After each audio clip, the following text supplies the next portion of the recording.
Good evening, everyone, and welcome to another episode of Career Jumpstart. My name is Ray Jackson, and I'm the host of this show, as well as the owner and founder of Career Bloom Consulting. And along with me tonight is my co-host, Kelly Nottingham. How are you, Kelly? I'm doing great. How are you, Ray? Doing well. And Kelly, what is the name of your business? And give us a moment as far as telling us what you do. So I own Nottingham Professional Development, and I do both off-the-shelf and bespoke training, consulting for companies, workshops for organizations, career coaching for individuals, and I host the Career Speakeasy podcast. Wow, a woman of many trades. And thank you so much, my friend, for joining me for another episode of our live stream show. And so the thing about tonight's show is that this is actually our first episode of our second season. Okay, so this is another milestone. And honestly, Kelly, what's so crazy though, like our last episode seems so long ago, even though it was just last month. I know. I'm like, did we miss a month, or were there like extra weeks or something like that? But it seems so long ago. It does. It does. Here we are. What is it? September 16th? 16th. Yeah, 16th. Absolutely. So tonight's episode, it's entitled Cracked: Handling Workplace Stress Like a Boss. And so we're really going to be talking about stress management and really talking about the pressure that so many folks feel on the job. And the reason why this is such an important topic tonight is that for any one of us, for many of us, it's our desire to show up each day as the best versions of ourselves. And, because if you think about it, if we're showing up, hey, this is completely us, and what you see is what you get, and you're authentic, that's when you're able to do your best work. Because you are comfortable with whom you are, and you're not doubting yourself. You're not second guessing yourself. You feel like the work and your ideas and your thoughts are valued. And so which inclines us to do even more. So there's so much to it as far as being able to come to work each day, or at least, perform your job each day in the best way that you can possibly do so. However, with that being said, unfortunately, we have this big old monster called stress, okay? And it's something that all of us are quite familiar with. And the thing is that, it's not like you can live a stress-free life. At some point, all of us are exposed to stress. Now, I've heard in some cases there's a thing called good stress, which, we can maybe touch on that just a little bit. But then there's a whole big old chest full of what we call bad stress. And so that's what we're really looking at as far as what can we do to handle that effectively. Okay. And so I just want to give a quick shout out to our good friend, Joshua Toole. Guess what, Kelly? Josh has the popcorn popping and it's ready, and he's ready to contribute. So thank you, Josh, for joining us. You're one of our faithful viewers, and we appreciate you joining us. And I'm looking forward to seeing and also being able to read some of your comments. So thank you so much for joining us. And for anyone else out there, please go ahead and just say a quick hi or a hello or what have you in the chat, so that we can see who you are and acknowledge your presence and welcome you into this conversation. And so to kind of get things kicked off, Kelly, yes, I just want to share a quick story of a time in which this was probably the most stressful job that I had ever been a part of. Okay. And it was more than a decade ago. And so I had this job. It was actually an 80-mile round trip commute for myself. Okay. And I worked in training and development. And so the place where I worked, we actually had 3 shifts. We had first shift, second shift, third shift. So basically the place was always open. Now, the thing is that, I would love to have an 8-to-5 job. And that's what I've grown accustomed to. And that's pretty much all I've had for the majority of my career. That particular job that I'm referring to, I actually did have an 8-to-5 schedule. However, you have second shift and third shift, and you can't just leave those people out, outside. We have to be able to provide them with training, services, and whatever else that kind of goes along with that. So there were times in which I had to, do a training like at midnight or at 2 o'clock in the morning. And we were able to adjust our schedule accordingly. So if my training was not until midnight, obviously I would come in way later in the day. Okay. However, I was actually expected to show up by 8 o'clock that next morning. So if my training didn't get out until like 2 o'clock in the morning, and it took me, like I said, it was about 40 miles one way. So it probably would take me about 45 minutes to an hour to get home. So I'm not getting home until like about 3 o'clock in the morning or a little bit after. And then I'm expected to return a few hours later at 8 o'clock, and what have you. So that was stressor number one for me. Okay. Actually, that was probably 1 and 2. So the commute was a big stress. I'm going to count for you. Okay. Number 2, it was the, just like the awkward calendar as far as, the days that I had to work that second and third shift, I was expected to show up first shift that very next day. So that was stressor number 2. Okay. And then stressor number 3, I was there for about 4.5 years. Within those 4.5 years, I actually had 6 leaders. I was still in the same position all 4.5 years, but I ended up having 6 leaders. And so the person that hired me into that job was by far my most favorite leader out of the 6. And it was just like, okay, so I had this great experience with that particular leader, and then it just went downhill. And so, as many of us know, the thing is that with so many leaders comes along several different expectations. So what one leader expected, the next leader may not have expected that, and they may have expected you to show up at 8 o'clock that next morning after you had been working up until like 2 or 3 o'clock that morning. And so when we talk about tonight's topic of handling stress, I am intimately knowledgeable and experienced with this topic. And so my hope, and hopefully it's the hope of those that have gathered, and I see several people in the chat, and we'll get a chance to acknowledge you in just a second. But my hope is that we actually walk away from tonight's session with some practical tips and practical steps that each of us can take to handle the stress that all of us are confronted with from day to day. And so before we move on, Kelly, I want to just shout out to several of the folks that have commented in the chat. So we have Rain Kansman. How you doing, Rain? Rain says, we have... We love you, Rain. We have legal Mary Jane here in Colorado. So that's not necessarily one of the steps that we're going to talk about, but thank you for bringing that up, Rain. It is Obviously, an option. it's an option. Okay. It's an option for folks to deal with their stress and handle it in a way that's best suited for them, right? The rest of us have to deal with those little CBD gummies. There you go. Our friend Kristen Chestnut chatted. She dropped a comment in the chat. She says, that's a hard pass. So I'm assuming, Kristen, you're talking about that crazy schedule that I used to work. At least I guess that's what you're referring to. But yeah, it was maddening, It's frustrating. And some of the most, I will say this, the biggest benefit of having leaders that had all these varied and wild expectations, it empowered me so that when I became a leader, I knew, hey, these are the things that I'm not going to do. I made sure of that. Absolutely.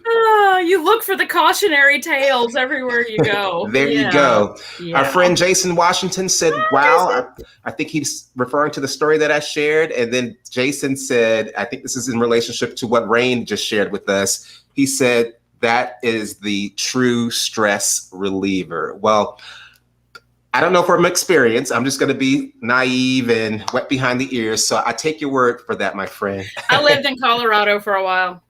That says a lot about you. No, I'm just joking, Kelly. So I'm going to leave it right there. Okay. Oh, the comments are coming in. I love this so much. So Kristen said, yes, working without proper rest is just asking for mistakes and safety issues. Yes. Absolutely. And burnout. So Kelly. Yes. So now let's just make this applicable to everyone. So when you think about some of the things that you and I had discovered during our research for tonight's topic, there were some eye-opening stats that we came across, weren't there? Frightening stats. And here's the thing. So as Kelly kind of shares some of those things, hopefully, Kelly, I hope I'm not putting you on the spot. But no, I'm just going to have to look off to the side because I have my notes over here. So no worries. So the thing is, though, what's so mind-blowing is that a lot of these stats were from a study that was taken back, actually it was several studies, but They were taken from 2018 as well as 2019. So this is all pre-pandemic stats that we'll be sharing with you tonight. So just kind of, I guess, magnify or amplify some of those stats as we have tonight's discussion, considering our lives over the past, it's almost going on 2 years, but at least a year and a half, you know, of pandemic life, you know? Yeah. And so, Kelly, if you can just share a few of those, and let me just get to one more comment. And I love everybody for commenting. We really appreciate the love tonight. So Jason said, for some, I'm in HR, so no go for me. I guess he's referring to the Mary Jane. Maybe we need to have an episode about that. If you live in Colorado, that's a whole nother episode. You may be fine. Yeah, absolutely. So Kelly, what were some of the things that we came across as far as our research as it relates to stress in the workplace and the impact that that's having on us as people that are working from day to day? Okay. 83% of U.S. workers suffer from work stress. Wow. Again, pre-pandemic, 83%. Stress causes around 1 million workers to miss work every day in the U.S. Work-related stress causes 120,000 deaths and results in $190 billion with a B, billion, in healthcare costs yearly. And only 43% of U.S. employees think their employers care about their work-life balance. That one would be really interesting to see now. Okay. That we're having all of these discussions around working from home and, you know, hybrid. Are we working sometimes at home? Are we sometimes at work? And just basically the incredible amount of blending of our work and home life that's gone on over the past, 18 months. Sure. That's really ugly. But that 120,000 deaths. That's crazy. And $190 billion in healthcare costs. And I've known people who have had heart attacks from work stress. Wow.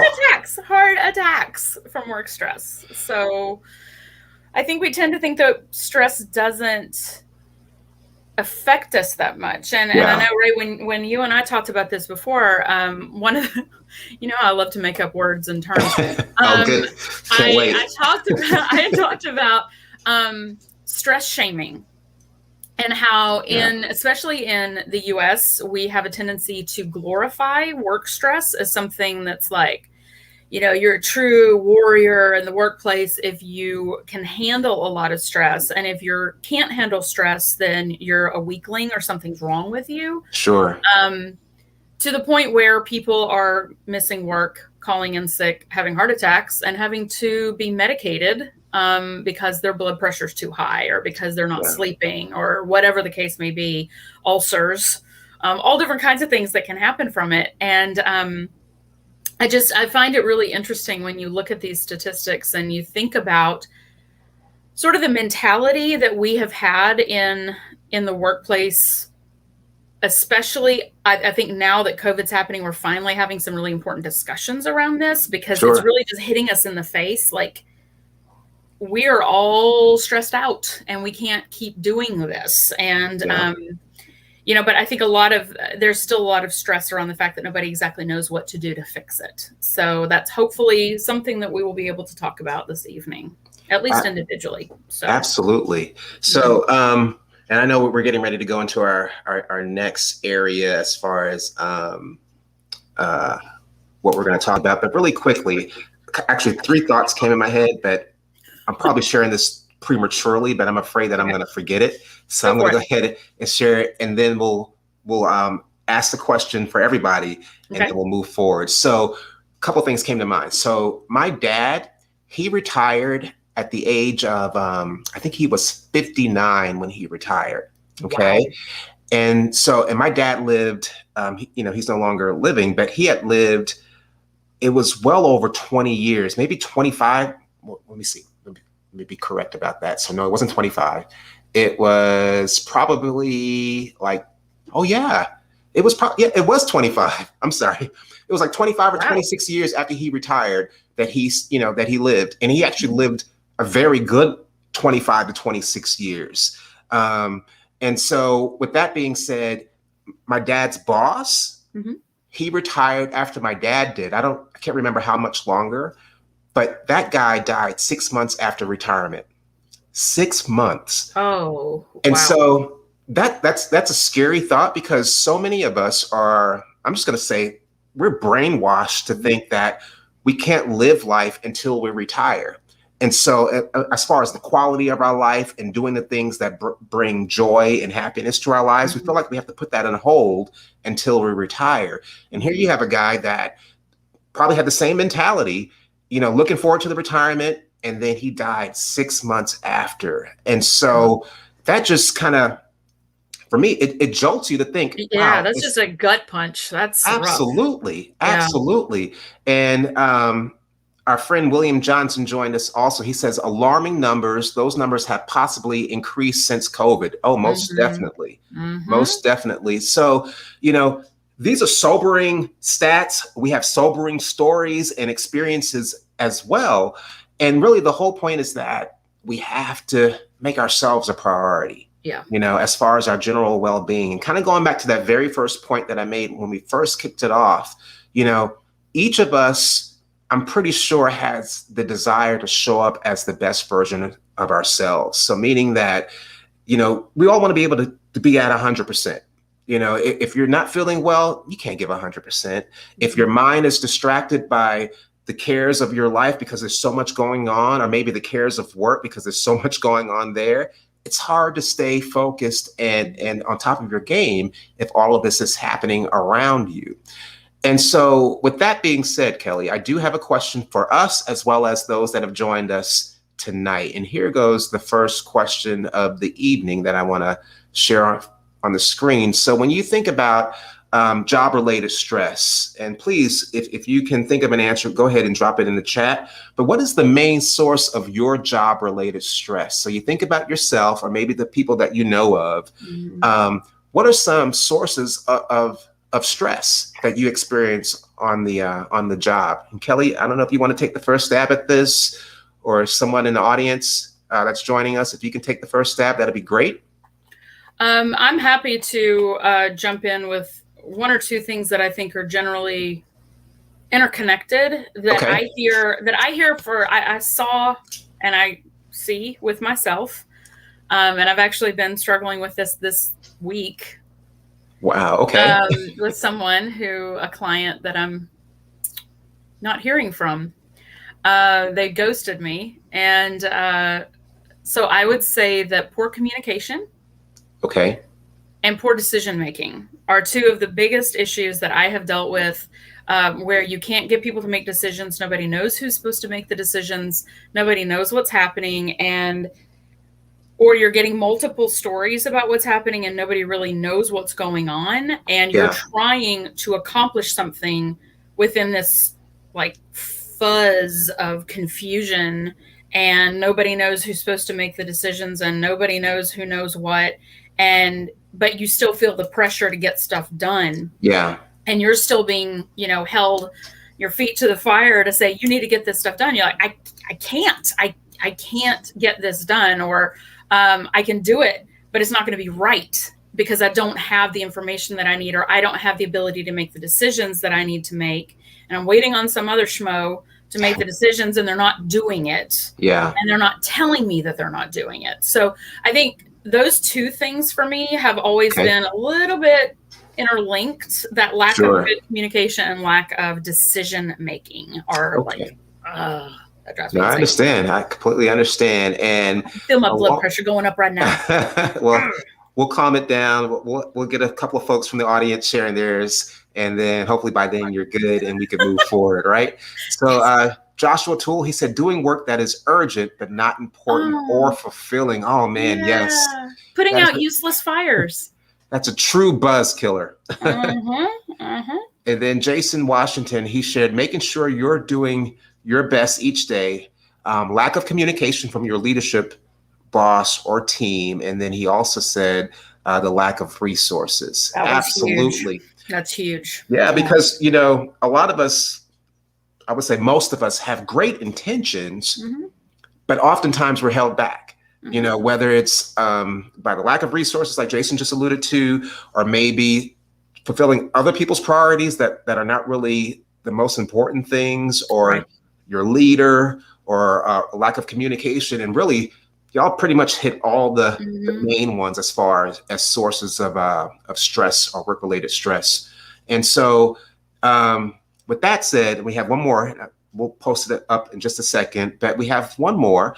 And then the next thing we're going to look at then is, okay, so we understand what those sources are. You know, for some, it's going to be different than the next person. But now it's like, okay, so I know, like, for example, I know my leader is stressing me out. Okay.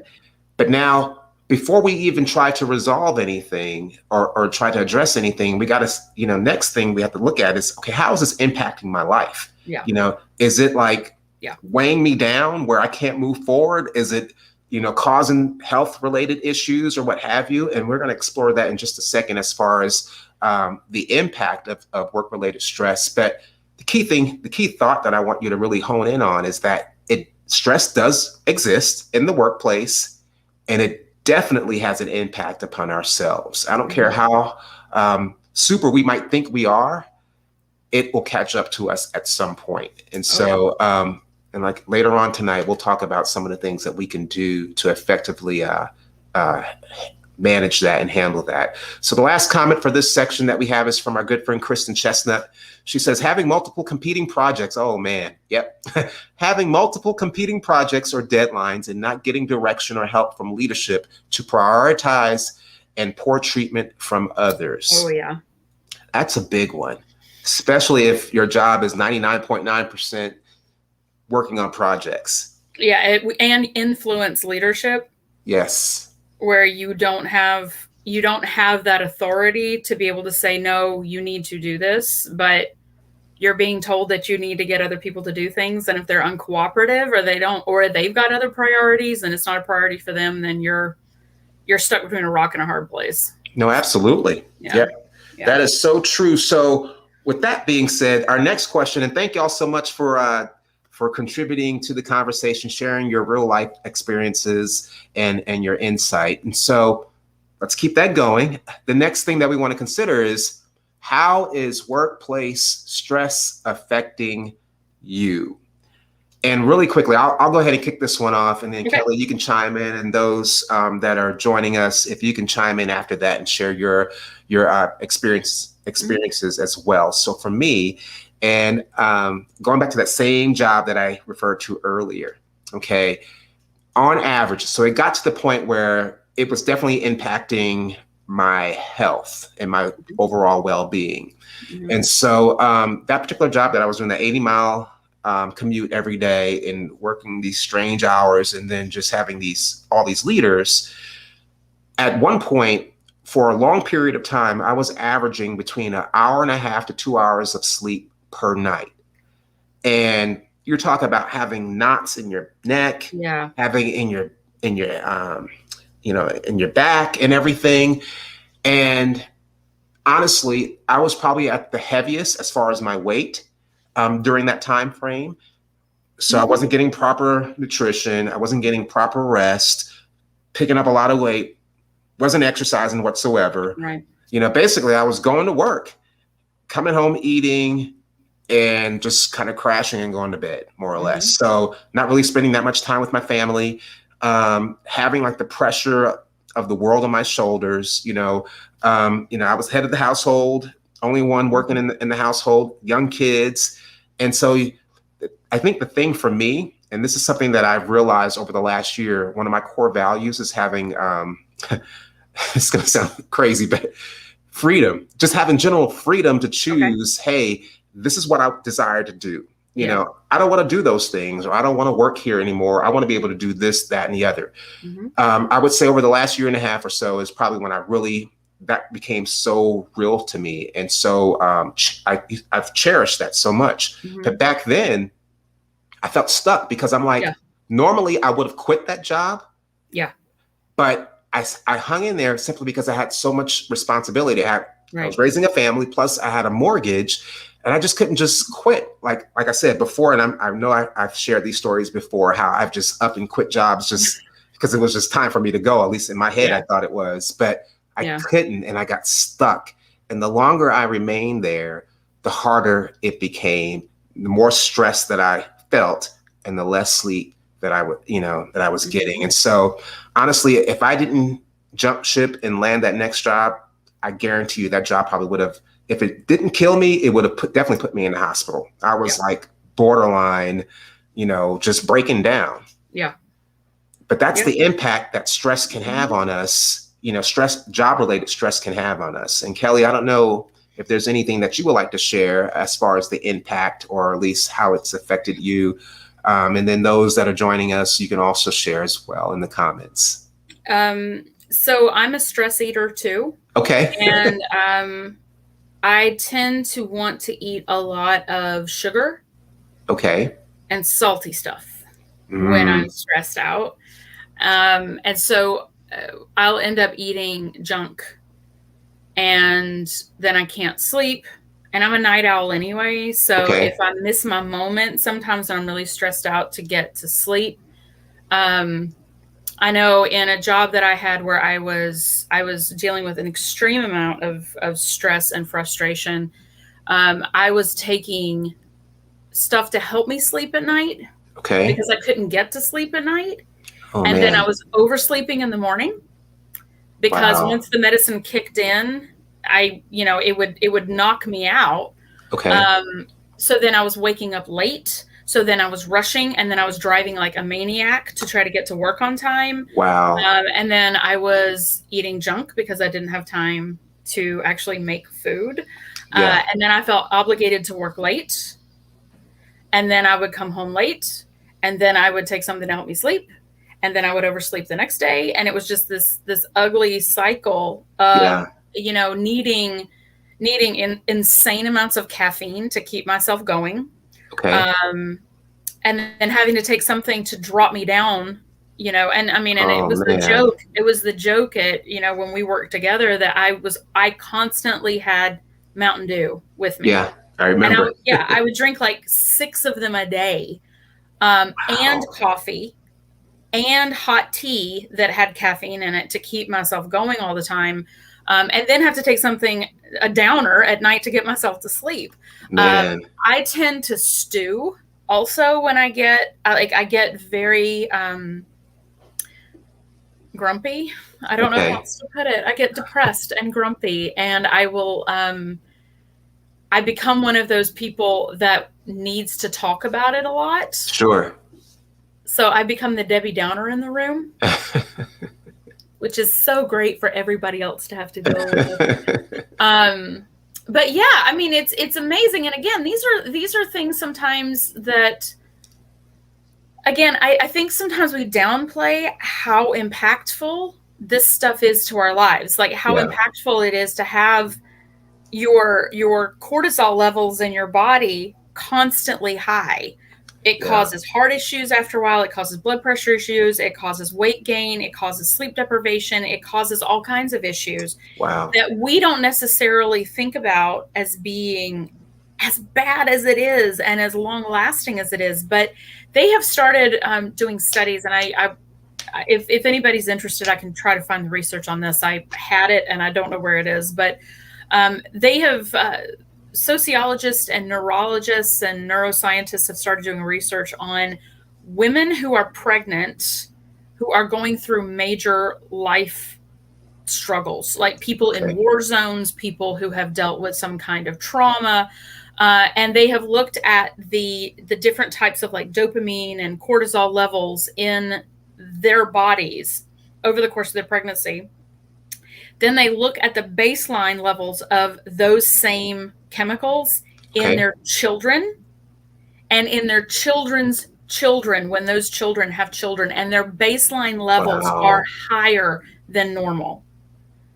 Like literal stress passing through generations. I mean, they're studying this stuff now because like we haven't been paying enough attention to this. Yeah. And we're now seeing like, why is everybody on medication? Why is everybody totally stressed out? Why are we all overweight? Why are we all struggling with sleep and struggling with like just finding things to look forward to every day? Absolutely.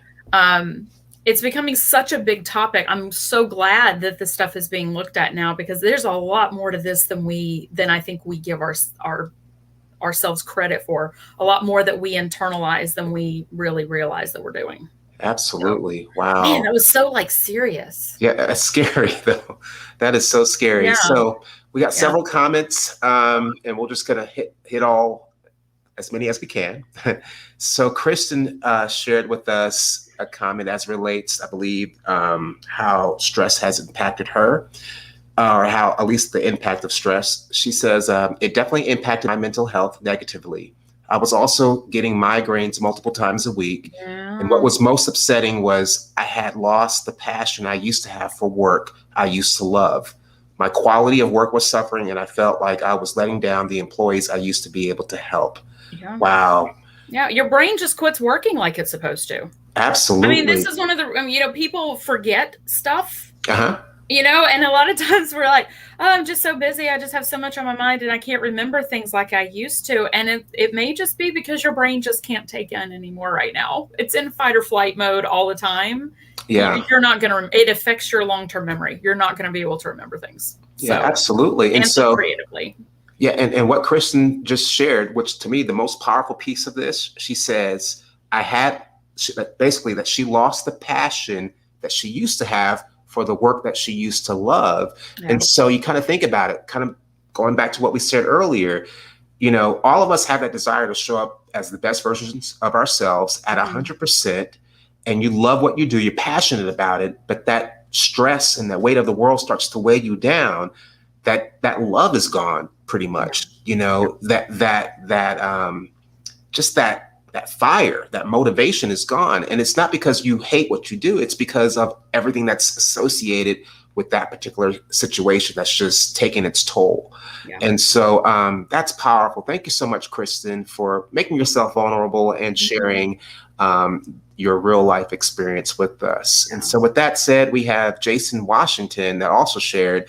He says, losing the enjoyment of doing your job, not being a good team member brings down your health. Yeah. Absolutely. Yeah. Absolutely. And it can bring down the health of the people around you too. Oh yeah, that's so true. Oh my God. My poor husband. Like, I'm so sorry that I'm complaining. And then I'm like, let's just have hot dogs and potato chips for dinner again. I don't feel like cooking. I hear you, man. And then William Johnson, he says, it does drain you mentally and physically, not having the energy to enjoy time with family and friends after work because work is taking the joy away. Wow. I have had headaches as a result of workplace stress. Ooh. That is so serious. And then this is going to seem, I probably shouldn't even show this comment because it's probably placed not appropriately, but Jason said, that's sad. It is sad. He was just talking about just the general thing. In general. Yeah. I mean, it's just sad. Yeah, absolutely. And then Joshua Toole shared, honestly, I see it as a tool that stretches me and helps me grow. Wow, that's a different perspective. I love this. He says, I have learned to maintain awareness of my mental state and manage my perspective more than my situation. I have not perfected stress management, but have grown to understand how to keep it manageable in my life. That's powerful. And Joshua, and that's really the key thing, being able to effectively manage it in your situation. In this world, I seriously doubt it. And I truly believe that we can't just eradicate stress completely. But if we can manage it effectively, meaning that if there are certain situations that we know it's going to stress us out or cause a whole bunch of undue pressure, we could do our best to try to either circumvent those situations or minimize as much as possible the impact that those situations have upon us. Yeah. And that's all about being proactive. But then out of the blue, there might be some random situations that occur. And it's just like, wow, I didn't see that coming. And it might set you back a little bit. But the key point here is that stress does impact us. Okay. Mm-hmm. If anybody else says otherwise, they're just delusional or they're just straight up lying to you. Yeah. And so, but that's the world that we live in. That's the life that we live in.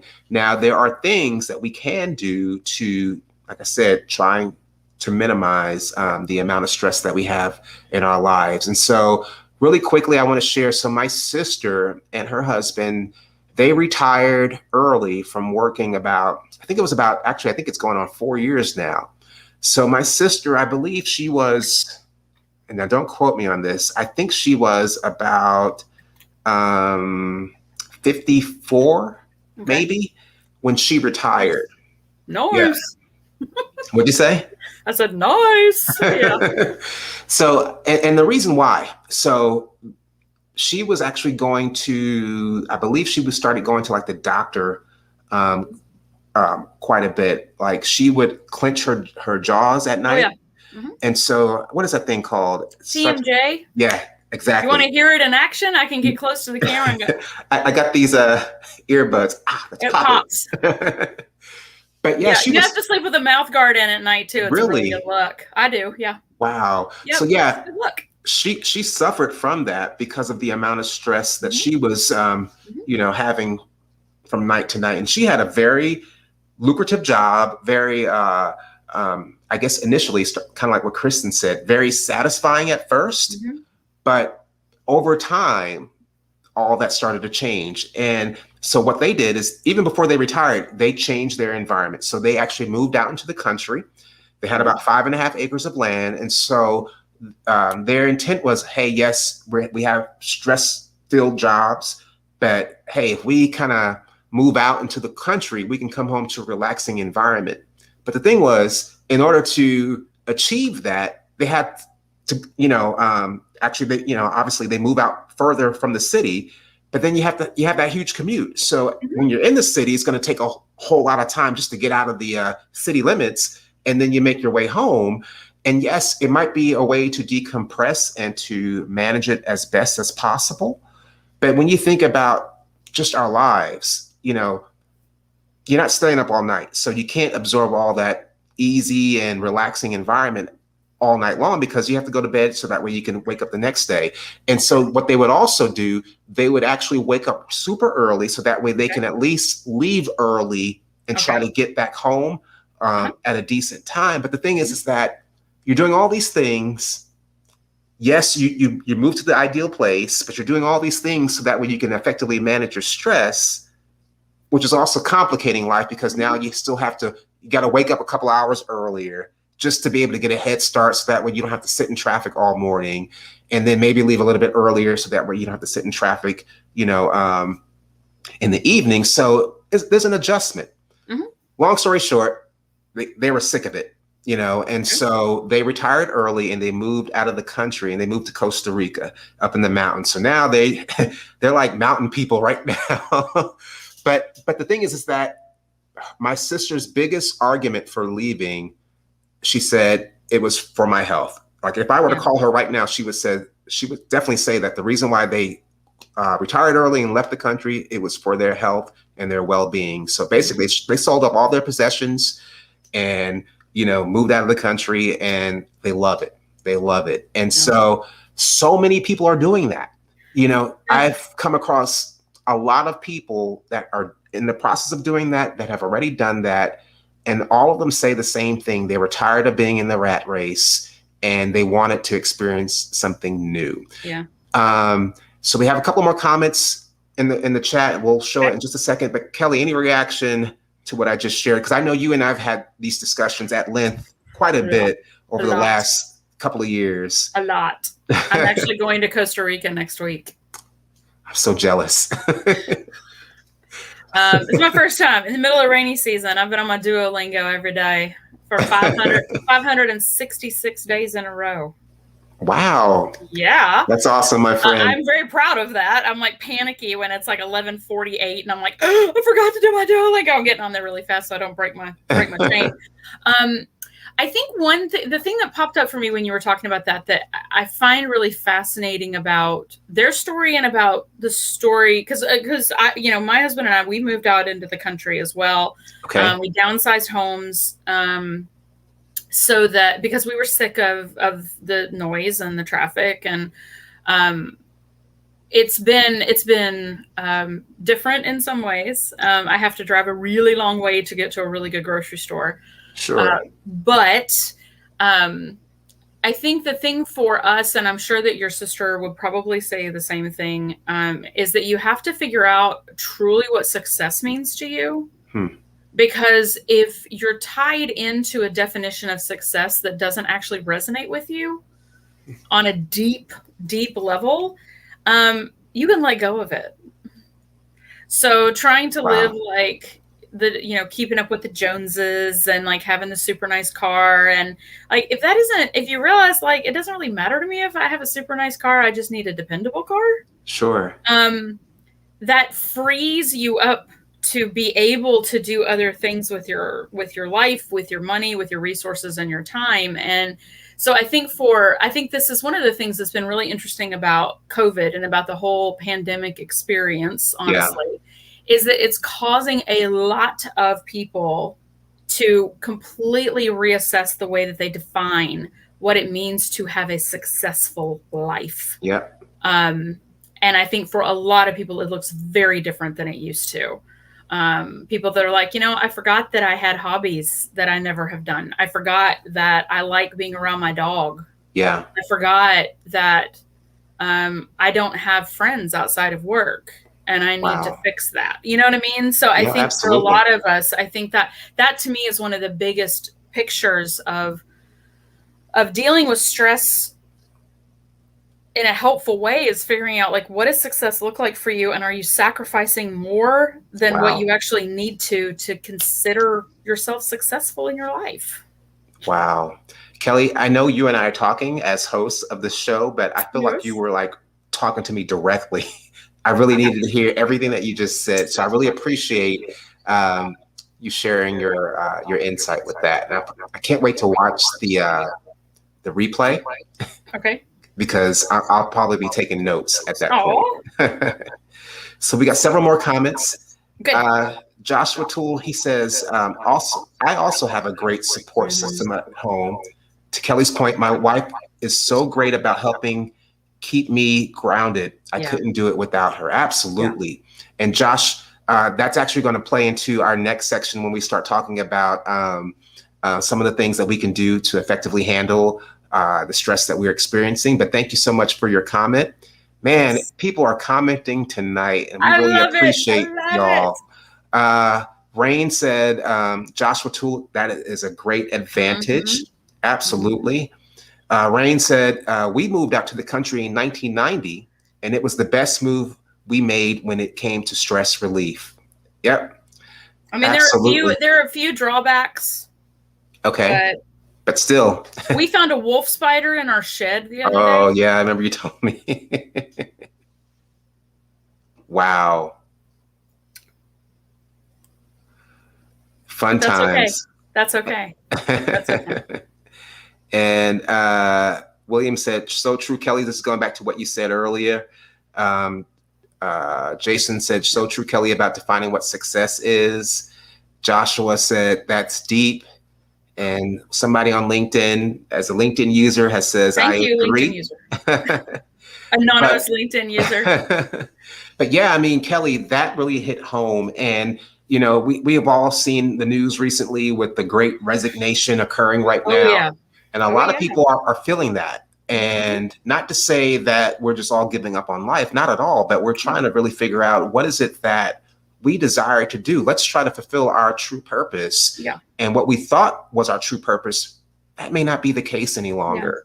Yeah. And Kelly, I honestly, I think we might have to have an episode just dedicated to that, because I could probably talk for the next 2 hours just about that alone. But especially those of us who grew up in the 80s on 80s success movies, Yeah, absolutely. Yeah, absolutely. My epiphany actually happened before the pandemic. It was actually back in 2019.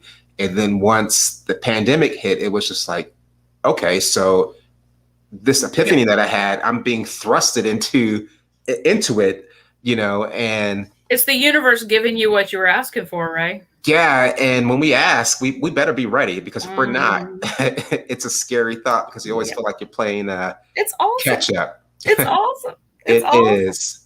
So this last area that we want to talk about, obviously we've been hinting at it all night, and it's really how to handle stress, and like the title said, like a boss. Yeah.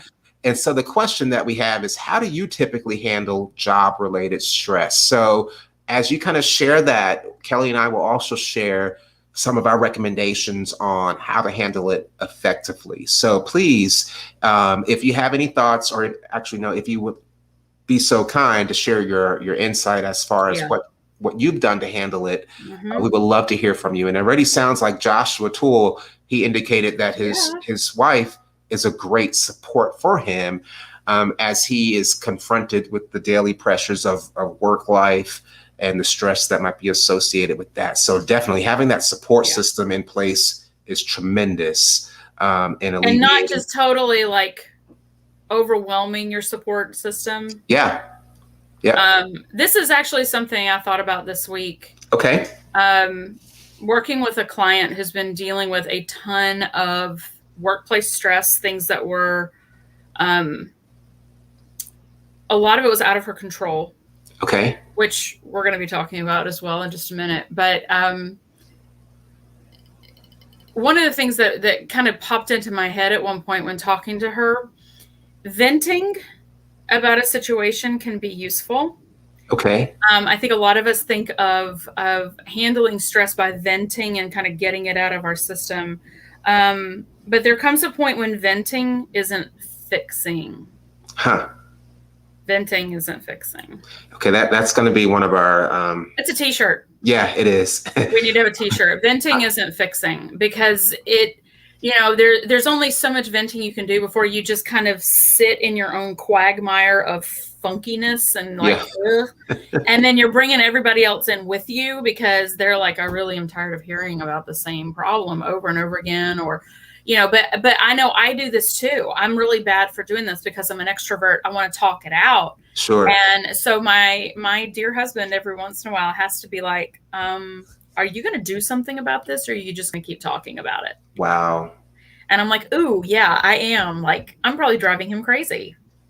Wow. My coworkers that have had to deal with this in the past, it's like, get it out of your system and then move on. Yeah. Because continuing to vent is not going to fix anything. So. That's a good point. Yeah. Wow. Thank you, Kelly, for sharing that. So Rain Kansman, he shared that I added meditation every morning along with my workouts. I have a collection of rocks and shells gathered from vacation hikes that I pick up one, and my mind goes back there for a few minutes. Wow, I love that. That's nice. I love that a lot. Awesome. So for me, actually, the first, I'll share what I'm going to share about me in just a second. But the first thing that we have is taking a break, or a timeout, and really so that way you can kind of get a better picture of the overall circumstances, kind of take it, step back and kind of see the whole issue or situation from a broader perspective. But when you're right there in the heat of things, it's hard to see the entire forest because you're so into the weeds and into the trees that it's just like, I can't see beyond this moment, you know? So taking that break. And for me, what I typically do, I go on vacation, I go on vacation. And then once you realize, man, why was I getting stressed out about that? That's so kind of go along the same lines of what we just talked about. It's so insignificant in the bigger scheme of things. But if we don't withdraw from those situations and kind of just take a break to assess, we would never see that. And so like the more that you're there without taking some type of pause, the further in the ground that you kind of get dug into, and it's just like it's too much. It's definitely too much. So that's one of the first things that we say is just take a break, take a moment, take a pause, so that way you can kind of just get yourself together, collect your thoughts, your ideas, get your mind right, basically, and then be able to kind of re-enter that in a way that's more in which you have a better perspective. I like to read. I like to read or watch history shows. Okay. For the same reason. It basically pulls me out of my current moment. Yeah. And, or travel shows. Sometimes travel shows can be helpful to watch. It's like, okay, the world is way bigger than this current situation that I'm dealing with. And I've actually said this to people before when they've been so stressed out about their job and they're like, I don't know what I'm going to do. I don't know what I'm going to do. And I'm like, there's a whole world outside the doors of this place. Yeah. Outside the doors of your current job. There are people that make a living raising sled dogs. Wow. You know what I mean? Like the Yeah. world is big. There are so many things that options that we have. And sometimes we, like you said, we lose that in that we get in that moment, and it's hard to see beyond, raise the little periscope up and look around and be like, oh, right. Oh, right. Yep. Oh, right. Absolutely. Yes. Yes. Yeah. Jason Washington has shared that he says, I'm kind of like Joshua Toole. I've learned to be aware of the stressor and chose not to accept it. I vowed a while back not to allow so much of it in my life. I chose not to bring any of it home with me. That's awesome. He becomes a duck. Yeah, just let it roll off. I am stress duck. Just letting it roll off me.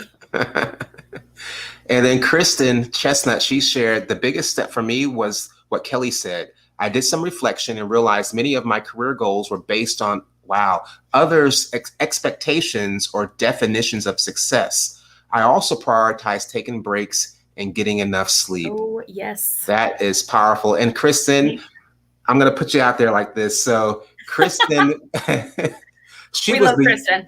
She was the youngest old person I ever knew, or the oldest young person I ever knew. Oldest young person. Yeah. Yes.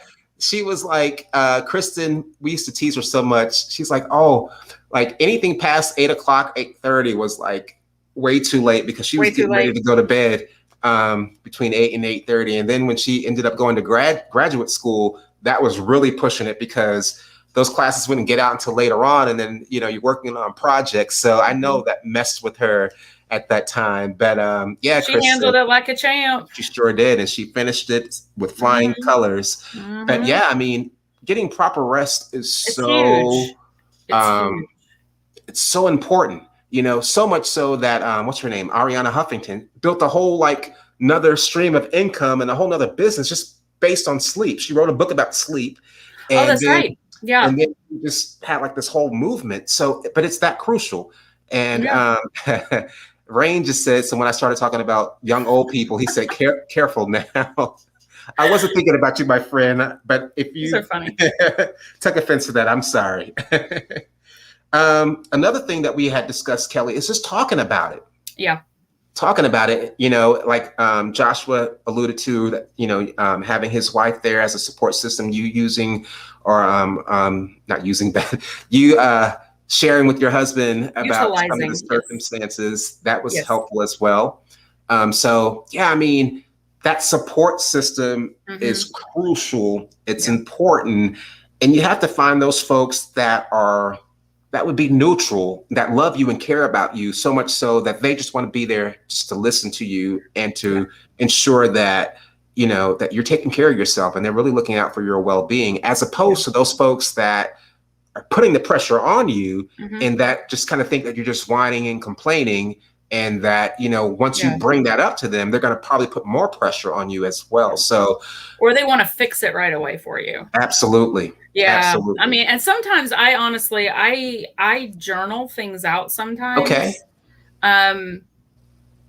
Where if I'm feeling particularly frustrated, like with a person, or if I'm feeling stressed out about a situation, I'll just start writing, like no punctuation, no anything, just plain sheet of paper, just start writing about how frustrated I am, how angry I am, whatever, how stressed out I am, how it's affecting me.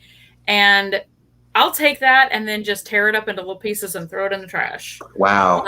But sometimes just if you're afraid you're going to overburden somebody, I find that journaling it out and kind of writing it out helps somehow to kind of take the power away from it in a way, because you kind of get it out. And if you do it regularly, you start getting bored with yourself and you're like, okay, really? It's the same thing again. And then you can start to sometimes see the patterns of the stressors that are going on. You start to see the patterns of like, okay, when I'm tired, when I haven't eaten, or when I'm dealing with these two particular people in this type of situation, I start to have this issue. So what can I do to kind of prepare in advance for it?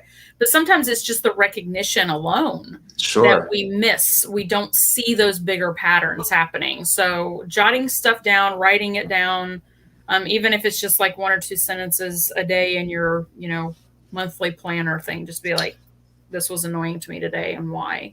No, Can help absolutely. with those Absolutely. patterns. I know for me, it's a big part now in my life is my spirituality and my faith. That has played a huge role in me not taking on a lot of the stress. Yeah, the stress is still present, but it doesn't have the same effect on me anymore. It doesn't have that power over me anymore. And it's kind of like what you just alluded to, because now you're able to just kind of get it out there. And it's almost like once you got to get it off your shoulders, then it's like, okay, that's all I really needed. But you think about, and I feel sorry for those folks that don't have anything in their life to kind of help with that piece.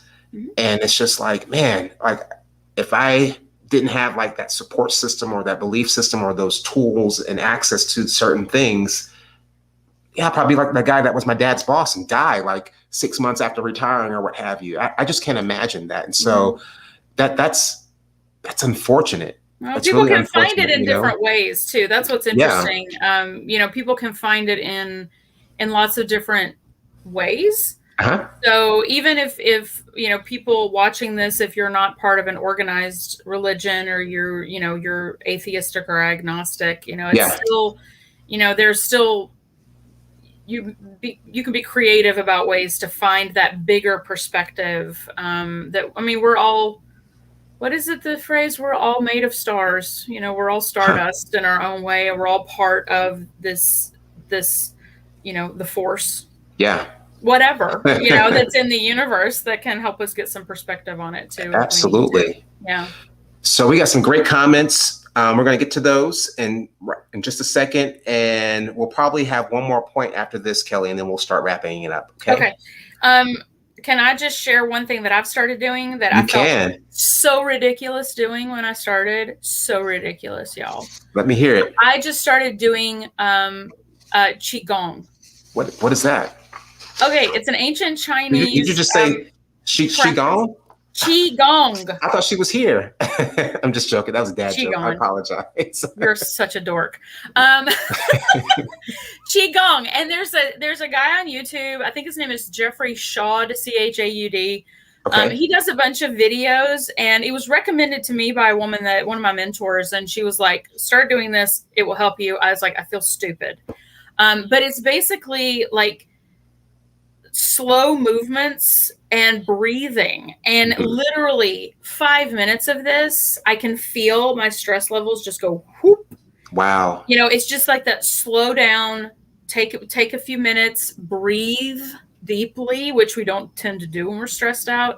Yeah. And it's amazing how much that has been helping. Crazy. That's awesome. I know. I'll have to try that. It's awesome. I'll send you a video.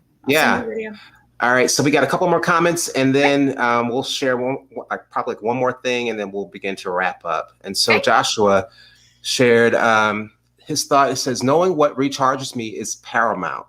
I use tools such as listening to podcasts and audiobooks while making my hours-long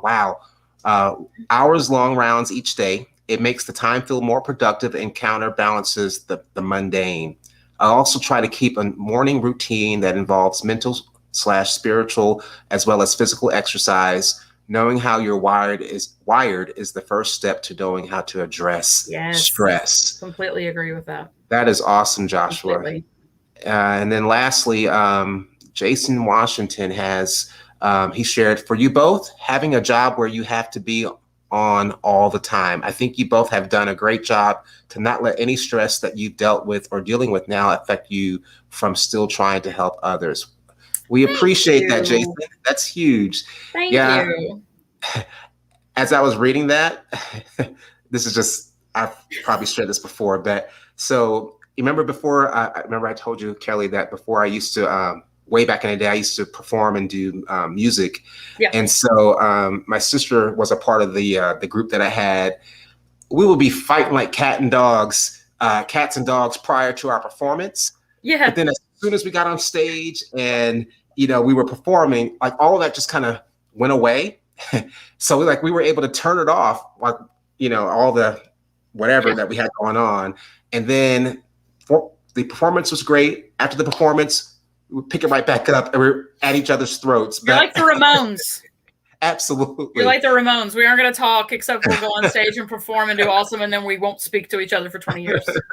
But it goes to show you that we do have the capability and the capacity to deal with things if we have that desire and motivation to do so. Yeah. Okay. So the very last point that we want to share before we or as we begin to wrap up is focus. The last thing is to focus on what you can control, and not on those things that you cannot control. And oftentimes, it's probably easier said than done, but oftentimes, if you really start thinking about it, a lot of our stress is really associated with those things that are out of our control, you know, and maybe it's the fact that it's out of our control that we can't do anything about it. Maybe that's what's stressing us out, you know? But you know what I always say about this, Ray? Not my circus, not my monkeys. There you go. And I have to keep telling myself this when I try to own stuff that isn't mine to own. Wow. Stay in my own lane, not my circus, not my monkeys. So my favorite saying is, if it's irrelevant to my livelihood or my life, if it's, or actually, no, I say it's irrelevant to my existence. If I deem it as such, then I don't have anything to deal with it. But getting to that point is the hard piece. Yeah. You know? And controlling what you can control. And I'm a big believer in having a plan B, no matter how well your life is going, no matter how well everything is going. Always have a plan B. If nothing else, it makes you feel like you have options. And I think that's one thing that with stress, if you don't feel like you have options, you feel so tied down, you know, and it's, Rain, I know it is so hard to do, especially when you're right.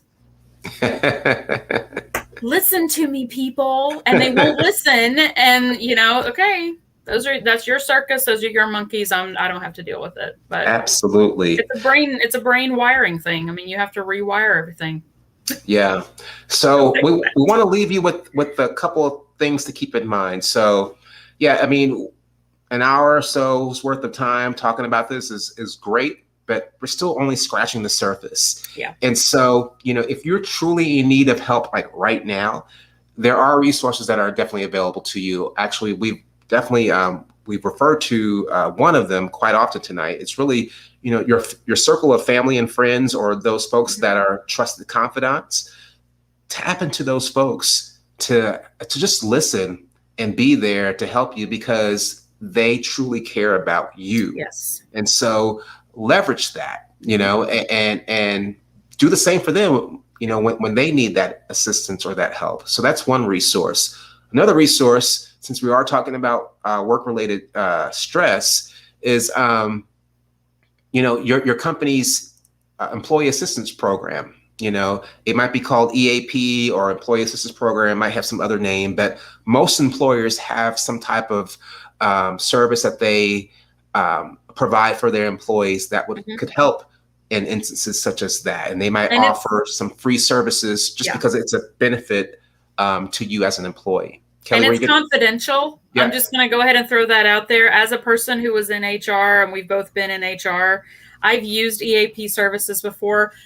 The company only sees that a person used a service. They don't see anything else. So don't worry about confidentiality with that, because third party, they aren't allowed to tell anybody anything. Absolutely. And the last one that we want to share is seeking out professional help, whether it's a psychologist or some other professional, maybe some other type of medical professional or what have you, or counselor or a coach or a career coach if it's, you know, associated with your job. Yeah. So there's a myriad of resources that are out there and are available to us all. Okay. So if you, like I said a few seconds ago, if you do find yourself in that situation right now, please, by all means, reach out to those resources that are available to you. And if there's nothing available to you, you can definitely reach out to either myself or Kelly Nottingham.